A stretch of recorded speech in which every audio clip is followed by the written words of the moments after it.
बंदी बनाते बनाते दारुक और दारुका ने एक दिवस एक ऐसे महाशिव भक्त को बंदी बना लिया जिसकी शिव भक्ति के प्रभाव ने दारुका और उसके असुर सहित संपूर्ण द्वीप को ही आंदोलित कर दिया।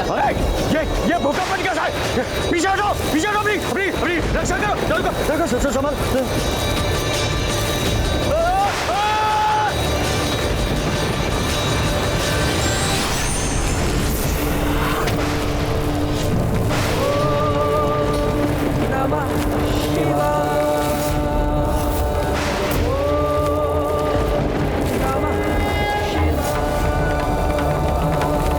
महादेव,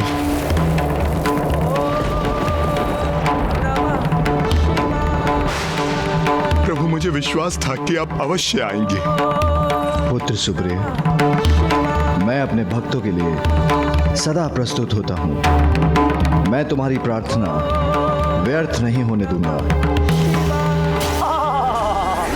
वाह वाह, क्या भक्ति है शिव भक्त की।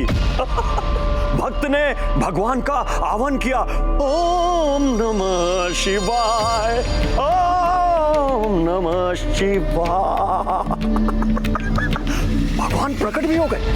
वाह प्रभु, अब आप आ ही गए हैं तो आपका आदर सत्कार किया जाएगा। भाई आइए, आप आसन ग्रहण कीजिए। आसन ग्रहण कीजिए। यहाँ नहीं, यहाँ का अधिपति मैं हूँ प्रभु। आप भगवान होंगे कैलाश के। अपने भक्तों की रक्षा आप कैलाश पे कर सकते हैं, मगर यहाँ जीवन और मृत्यु का निर्णय मैं लेता हूँ प्रभु। तो आज आयोजन किया जा रहा है आपके भक्त की मृत्यु का। आप क्या करेंगे? यहीं कहीं बैठकर आप इस कार्यक्रम का आनंद ले सकते हैं, मगर आप इसमें हस्तक्षेप नहीं कर सकते प्रभु। वरना परिणाम बहुत ही बुरा होगा। अरे तुम खड़े खड़े मुंह क्या देख रहे हो? प्रवचन सुन रहे हो क्या? महादेव कुछ नहीं करेंगे। मेरी पत्नी को मां आदिशक्ति का वरदान है और हम सब असुर मेरी पत्नी दारुका के वरदान से रक्षित हैं। कुछ नहीं होगा, मारो।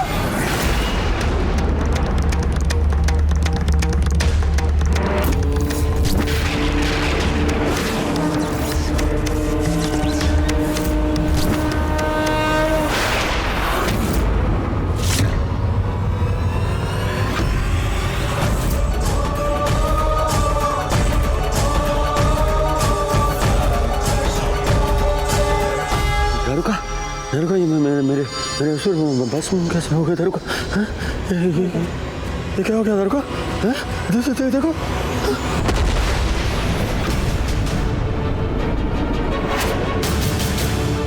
ओम नमः शिवाय, ओम नमः शिवाय।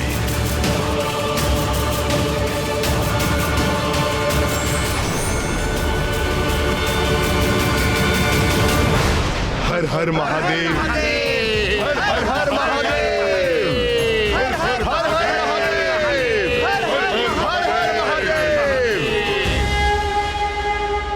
दारुक, दीर्घ अवधि से तुम निर्दोष जीवों को बंदी बनाकर उन्हें प्रताड़ित कर रहे हो, किंतु अब समय आ गया है तुम्हें तुम्हारे अपराधों का दंड प्राप्त हो। नहीं, ये उचित नहीं है।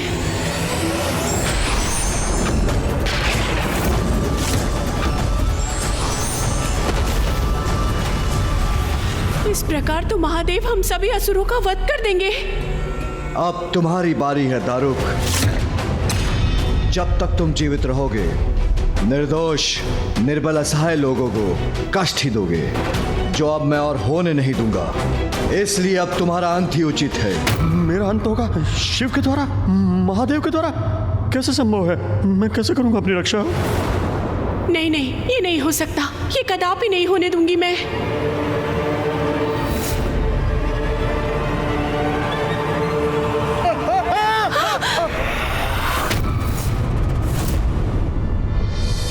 एक स्त्री पर अपने अस्त्र का प्रयोग नहीं कर सकता मैं।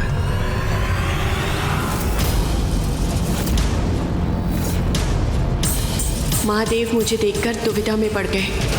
मेरी युक्ति सफल हो गई।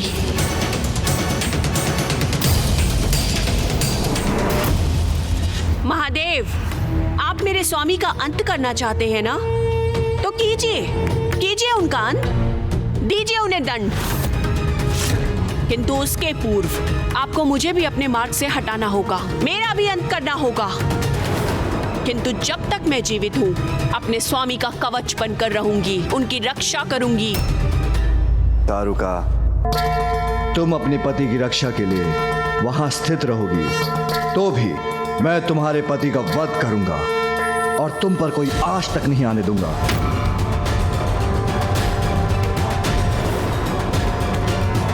नहीं, ऐसा कदापि नहीं करेंगे आप महादेव।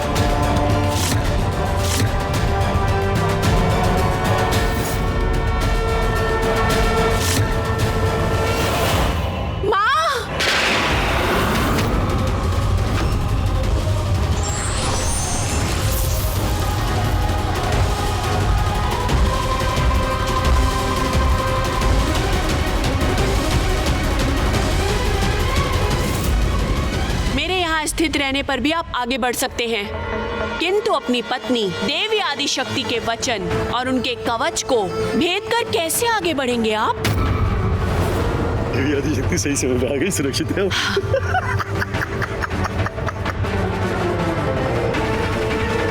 चलो अच्छा हुआ, देवी आदिशक्ति समय रहते आ तो गई, अब कुछ नहीं हो सकता मुझे, सुरक्षित हूं मैं।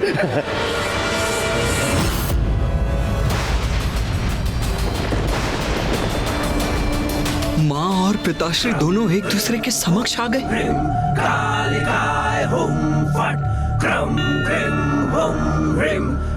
माता, दारुका ने तो आपकी आदिशक्ति के रूप को ही ढाल बना लिया, वो भी पिताश्री महादेव के विरुद्ध। हाँ,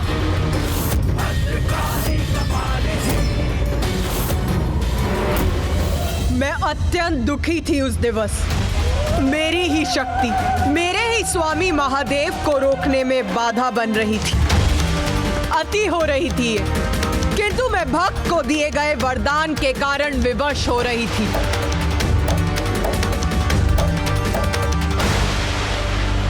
माता आदिशक्ति दारुका और दारुक की रक्षा कर रही थी और महादेव का क्रोध अपने चरम पर था। अत्यंत भयंकर और विकट स्थिति थी वो। महादेव का एकमात्र लक्ष्य था उस असुर का अंत करना जो उनके भक्तों को कष्ट दे रहा था, और स्वयं माता आदिशक्ति उनके मार्ग में बाधा बनकर खड़ी थी, जिस कारण महादेव का क्रोध और भी तीव्र होता जा रहा था। महादेव, क्या करेंगे आप?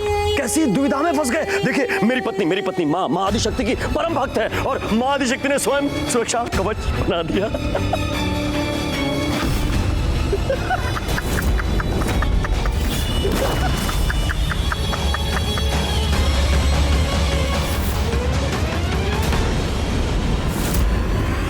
नहीं स्वामी,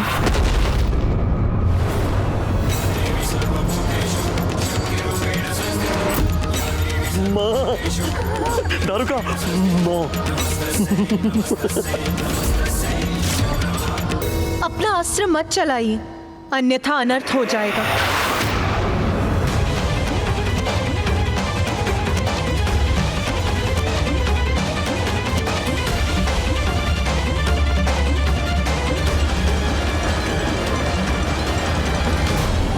स्वामी, यदि आपकी और मेरी शक्ति का टकराव हुआ तो ऐसा विध्वंस होगा जिससे सृष्टि नष्ट हो जाएगी। मैं विवश हूँ स्वामी। संतान की रक्षा तो मुझे करनी ही होगी, फिर भले ही वो संतान भटकी हुई क्यों ना।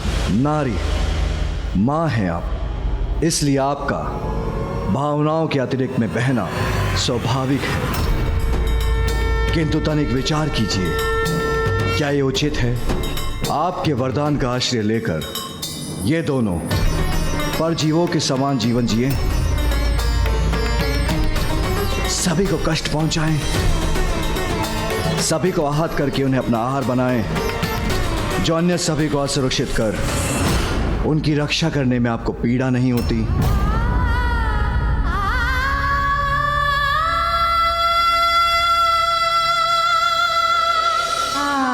स्वामी, असुरों का तो ये स्वभाव है, उनसे और क्या अपेक्षा करते हैं आप? उनके आराध्य को कितनी भी पीड़ा पहुंचे, फिर भी वो वही करते हैं जो उनकी इच्छा होती है। आपकी तामसी प्रवृत्ति आपसे छिपी नहीं है स्वामी। दारुका की भक्ति ने मुझे विवश कर दिया है स्वामी। उसके पति की और उसके असुर समुदाय की रक्षा तो मुझे करनी ही होगी। बस हट जाइए मेरे मार्ग से।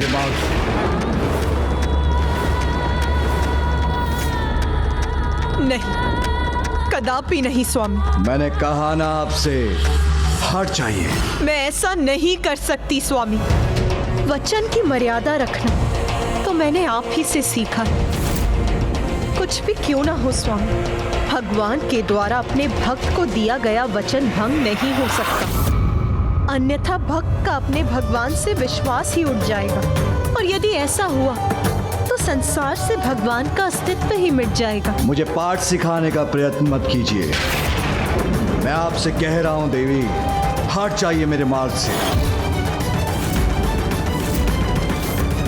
नहीं स्वामी, मैंने दारुका को उसकी रक्षा करने का वचन दिया है, तो क्या भगवान का उसके भक्त की रक्षा करना अनुचित है? तो क्या अपने पति का विरोध करना अनुचित नहीं? अपने भक्त के उदाहरण से सीखिए। आप देखिए किस प्रकार अपनी निष्ठा से अपने पति की रक्षा कर रही है वो। स्वामी, आपके प्रति मेरा स्नेह, निष्ठा और समर्पण से आप भली भांति परिचित हैं। दोष मेरा नहीं, इस परिस्थिति का है। आप तो सदा अपने कर्तव्य के प्रति अडिग रहते हैं। क्या चाहते हैं आप? मैं अपने दायित्व को निभाने में असफल हो जाऊं? स्वामी, सत्य तो यह है कि हम दोनों एक ही, हमारे रूप ही भिन्न हैं। इसीलिए आप अन्यथा ना समझिए।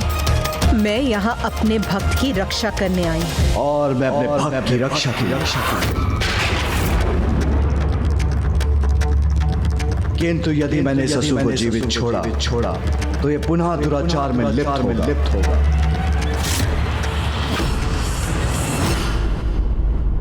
तो ठीक है स्वामी, हम दोनों अपने अपने स्थान पर उचित हैं। आप अपना धर्म निभाइए और मैं अपने दिए हुए वचन को निभाती हूँ।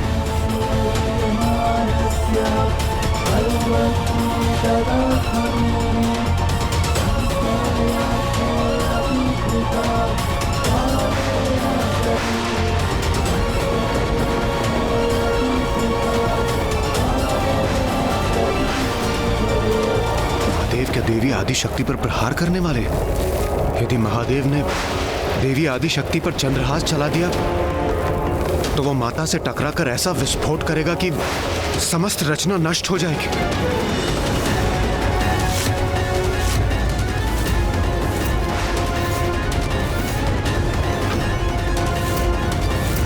माता और महादेव के मध्य का ये टकराव सृष्टि के लिए संकट उत्पन्न कर रहा है। इस स्थिति में हम हस्तक्षेप करें भी तो कैसे? महादेव और माता ही शांत होकर इस संकट को दूर कर सकते हैं।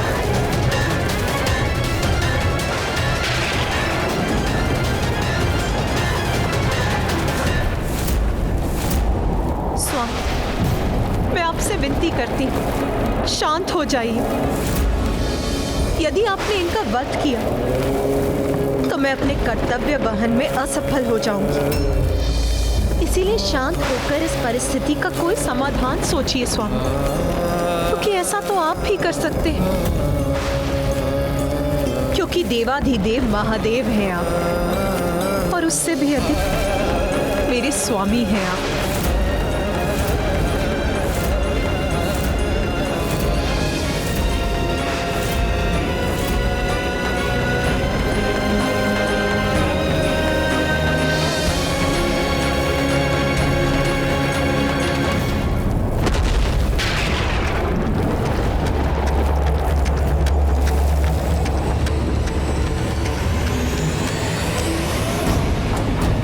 शिव ने अपना अस्त्र झुका तो दिया, तो क्या अब मैं सुरक्षित हो गया? अच्छा। तो माता शांत हो गए थे ना पिताश्री? उन्होंने समस्या का कोई समाधान भी तो ढूंढ लिया होगा, है ना माता?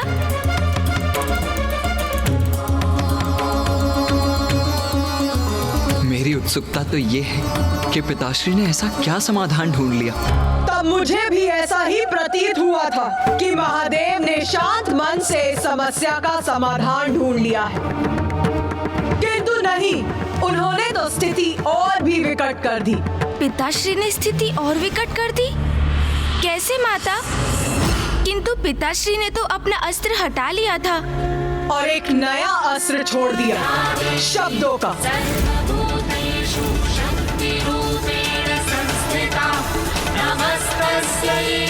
शब्दों से अधिक घातक कोई अन्य अस्त्र नहीं होता।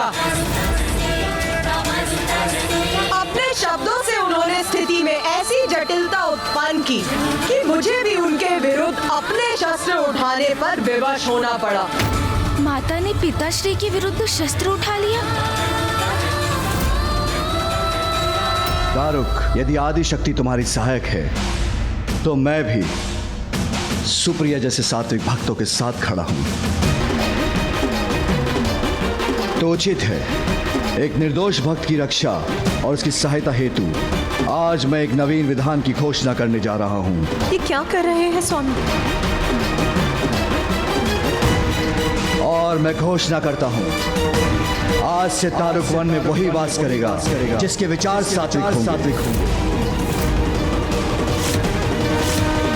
जो यहां पर सात्विक विचारों का त्याग करेगा उसे या तो वन छोड़ना होगा, अन्यथा उसकी मृत्यु हो जाएगी।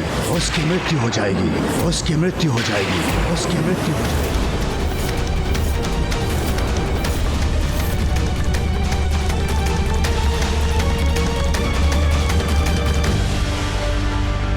नहीं, ये उचित नहीं है।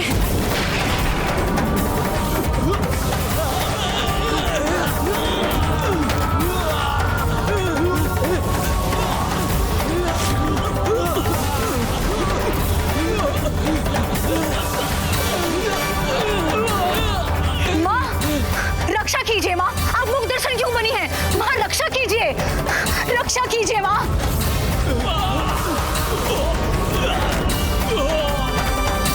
अपनी शक्ति दिखाइए, रक्षा कीजिए माँ।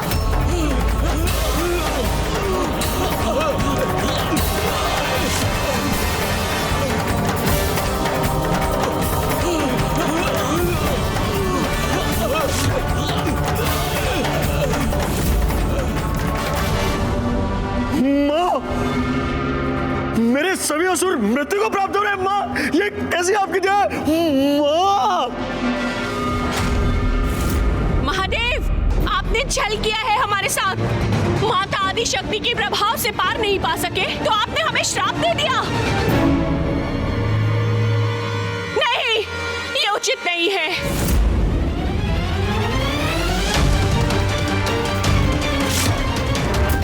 माँ, रक्षा कीजिए माँ, आपने वचन दिया था माँ। मुझे अपने वरदान की मर्यादा का मान रखने के लिए कुछ करना ही होगा। स्वामी, स्वामी, स्वामी,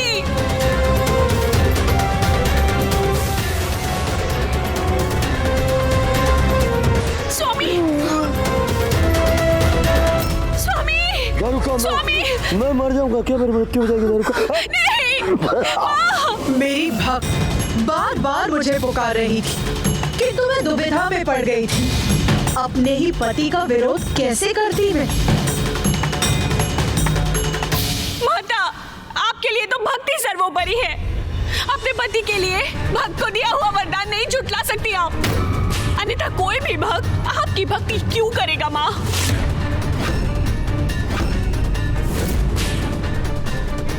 माता, मेरी गुहार सुनिए माता, हमारी रक्षा कीजिए माता।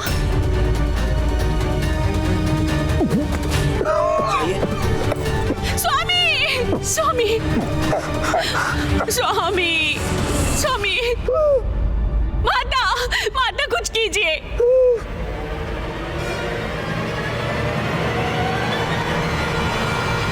महादेव,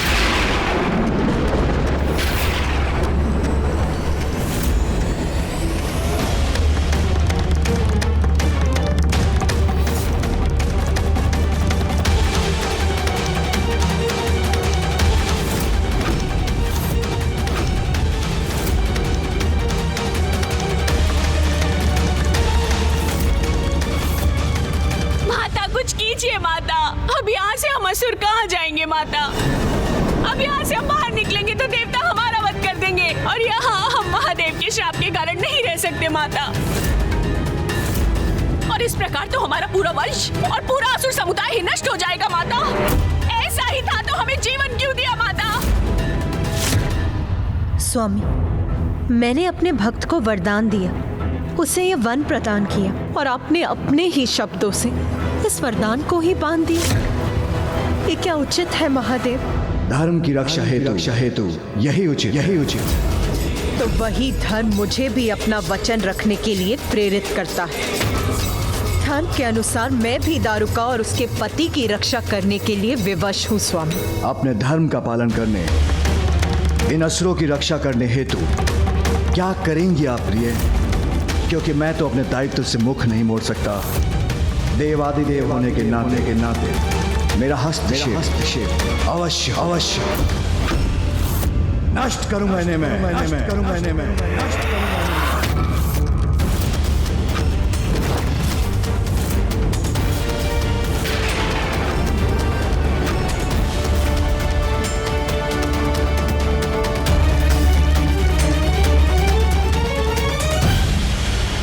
मैं ये वचन देती हूँ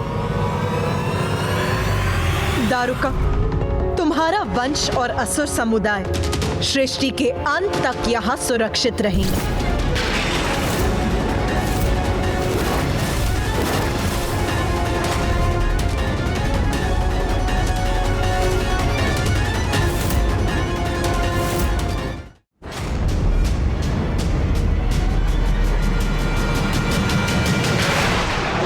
ऐसा वचन कैसे दे सकती हैं आप देवी? ये कैसे संभव है जो मैं कह चुका हूं कि मात्र सात्विक और शिव भक्त यहां विचरण करेंगे।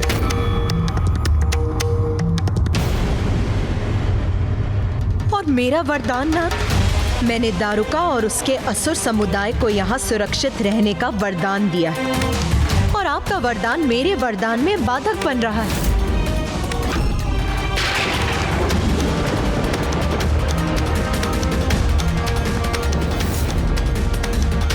यही आपका मत है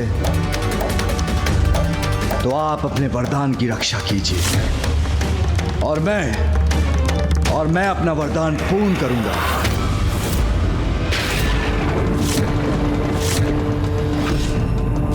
स्वामी, तो क्या आपकी इच्छा है कि मेरा और आपका टकराव? नहीं, मैं मात्र अपने वरदान की रक्षा करना चाहता हूं, जिसके लिए मुझे कोई भी संघर्ष स्वीकार है।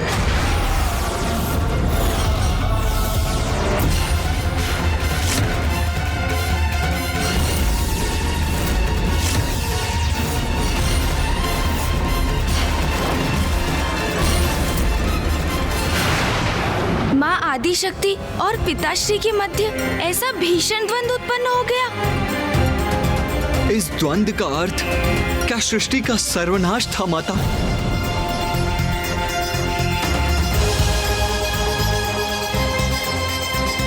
ये तो मेरी समझ के परे है माता। अभी तो सृष्टि का आरंभ ही हुआ था और आपने अपनी भक्त की रक्षा के लिए जो किया कि उसके लिए इतना बड़ा मूल्य चुकाना, संपूर्ण रचना को संकट में डालना, ये उचित था माता। माता, आपके और पिताश्री के मध्य ये द्वंद्व ब्रह्मांड की दो सर्वोच्च शक्तियों के विनाशकारी टकराव का अर्थ तो सृष्टि का सर्वनाश है। सृष्टि ना रहे तो आपके भक्त कहाँ रहेंगे माता? उचित कहा तूने गणेश, किंतु उस समय महादेव और मेरा क्रोध अपने चरम पर था। अपने भक्त की रक्षा हमारा धर्म, हमारा कर्तव्य और हमारा एकमात्र सत्य था और हम दोनों ही अपने अपने सत्य पर अड़िग थे।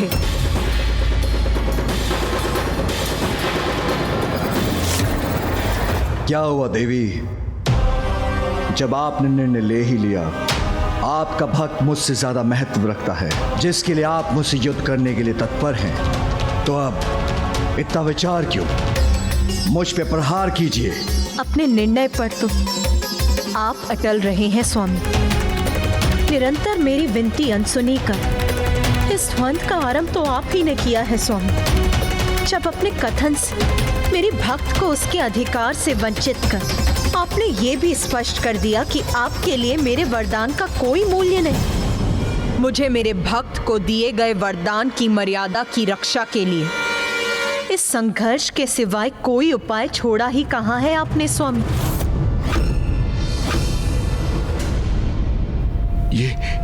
ये क्या हो रहा है? महादेव और मां आदिशक्ति का वाक युद्ध तो अब वास्तविक युद्ध में परिवर्तित होने जा रहा है और इस अनर्थकारी युद्ध के कारण हम हैं। ये क्या हो गया हमसे? कष्ट में भी आनंदित हो गया हूं मैं ये दृश्य देखकर। वाह, मेरी पत्नी और मेरा इतना प्रभाव है देवी आदिशक्ति पर कि हमारे कारण वो महादेव से युद्ध करने के लिए प्रस्तुत हो गई। महादेव, मां आदिशक्ति, आप ये क्या करने जा रहे हैं? स्वयं को संयत कीजिए, शांत हो जाइए, शांत हो जाइए। आपके मध्य युद्ध हुआ तो सर्वनाश होगा, सृष्टि नष्ट हो जाएगी। आप जगत जननी है माता और आप जगत पिता है महादेव, इसलिए सृष्टि की रक्षा के लिए कृपया शांत हो जाइए। शांत हो जाइए प्रभु, शांत हो जाइए माता, शांत हो जाइए।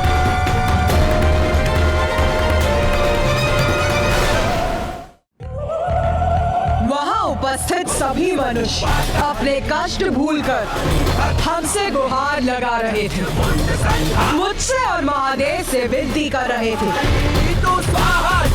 और मैं उनकी गुहार सुनकर असमंजस में डूबती जा रही थी। एक और तो मैं एक स्त्री थी, एक पत्नी थी जो अपने पति के विरुद्ध जाने के लिए विवश हो रही थी, किंतु दूसरी ही ओर मैं अपने भक्तों के लिए माँ भी थी और जगत जननी होने के कारण जगत का विनाश होते हुए नहीं देख सकती थी। इन सभी दायित्वों का अंतर्बोध मुझे व्याकुल कर रहा था। अपने ही आधार को कोई क्षति कैसे पहुंचा सकता है भला? इसीलिए स्वामी, जो मेरे जीवन का आधार है, उन पर वार करने के विचार से ही मेरे हाथ कंपित हो उठे थे। किंतु माँ के जीवन का सबसे बड़ा आधार तो उनकी संतान ही होती। अपनी संतानों की सुरक्षा के विचार में मेरी निश्चय को दृढ़ता और मेरे हाथों को स्थिरता दी। मैं असमंजस में थी, क्रोधित थी, द्रवित भी थी। प्रिय, आपके अनुसार मैं अनुचित कर रहा हूँ, तब और प्रतीक्षा का कोई अर्थ नहीं। आराम कीजिए युद्ध, या कदाचित आप चाहती हैं प्रथम वार मैं करूं?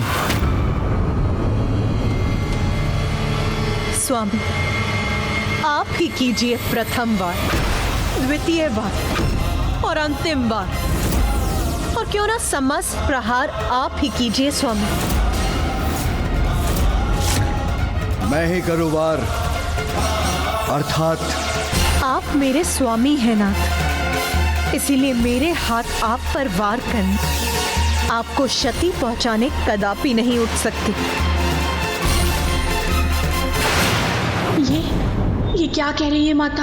वो वार नहीं करेंगी तो युद्ध ही नहीं होगा, महादेव की इच्छा पूर्ण होगी, हमारा अंत हो जाएगा। किंतु माँ, अगर आप वार नहीं करेंगी तो?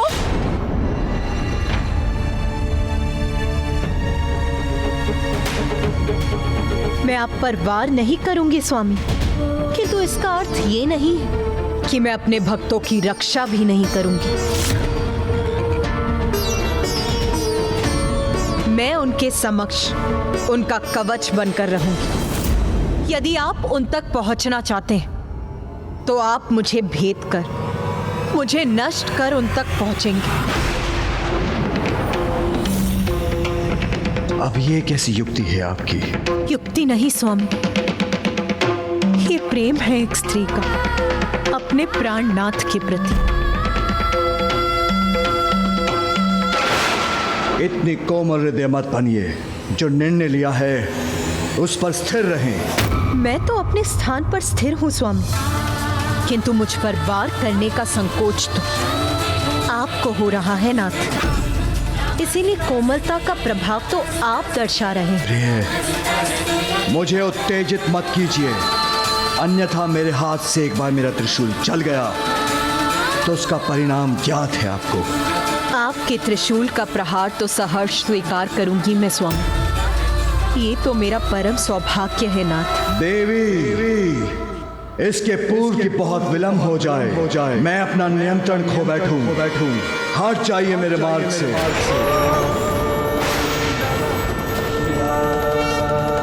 स्वामी, स्वामी।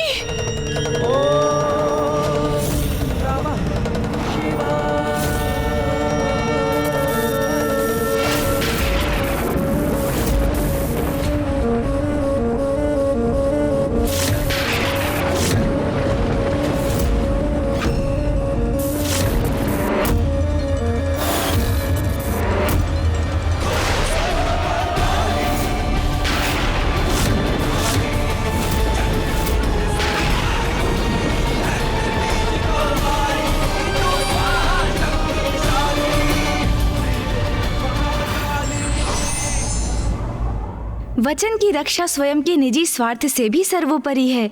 यही संदेश भगवान अपनी लीला के माध्यम से देते हैं।